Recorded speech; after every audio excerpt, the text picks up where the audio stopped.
Assalamualaikum tuan-tuan. Tengok kehadiran Datuk Nizar ke Sabah. Ini yang dipanggil aura.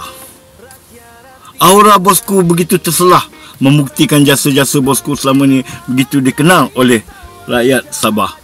Kerana dia orang tahu ikhlasnya bosku memperjuangkan politik yang mana memperjuangkan nasib rakyat sehinggalah PAN Borneo diwujudkan.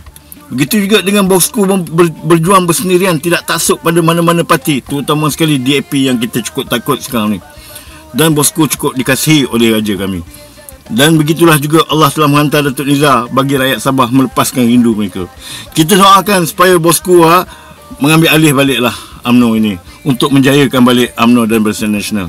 Kerana bosku ikhlas berbanding keadaan sekarang yang kita tengok cukup takut.